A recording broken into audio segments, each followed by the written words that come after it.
le spécialiste sur One TV. Le spécialiste sur One FM avec la Mobilière Genève et ses 6 agences de proximité. Semaine spéciale sur One FM, nous accueillons Steven Wyss, conseiller en assurance, prévoyance, hypothèque chez la Mobilière. Bonjour Steven. Bonjour Carole. La thématique cette semaine, c'est la cyberattaque avec vous. On va rappeler que tous les podcasts d'ailleurs de nos capsules sont disponibles sur onefm.ch. Vous allez pouvoir également nous retrouver en images sur One TV. Alors on a reçu beaucoup de questions d'auditeurs, Steven, à vous y répondre aujourd'hui. Première question, comment puis-je éduquer mes enfants sur la sécurité en ligne? Pas évident. Celle-ci, elle tombe bien. Ouais. Mercredi, c'est le jour des enfants. Exactement. Donc c'est parfait. C'est vrai.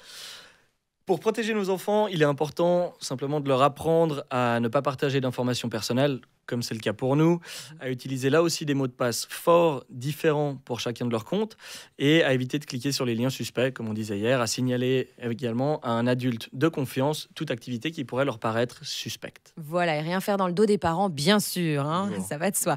Comment savoir si un site web est sûr justement pour naviguer et effectuer des transactions ? Ça peut paraître compliqué, mais il y a un petit truc tout simple pour s'en assurer. C'est simplement vérifier que l'URL, le fameux 3 fois W du site, commence par HTTPS. Et si un cadenas s'affiche dans la barre de recherche, à ce moment-là, le site sera sécurisé. Vous pouvez également vérifier les avis des autres utilisateurs et utiliser encore et toujours les logiciels de protection dont on parle depuis le départ. Très bien. Et comment se protéger contre les vols d'identité en ligne ? Alors, je vais encore revenir dessus, au risque de me répéter, mais c'est vrai qu'il est important d'utiliser des mots de passe différents pour chacun de nos sites. Il faut éviter de divulguer des informations personnelles comme son adresse, sa date de naissance, etc. sur Internet. Et soyez également vigilants vis-à-vis des emails suspects que vous pourriez recevoir.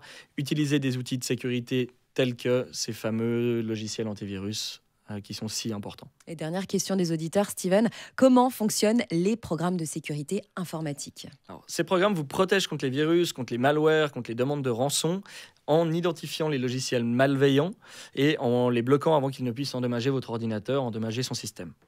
Certains programmes utilisent également des analyses comportementales pour déceler une activité qui serait étrange, suspecte. Merci beaucoup, Steven. Avec plaisir. Demain, on parlera de protection des entreprises. À demain. Bien volontiers, à demain.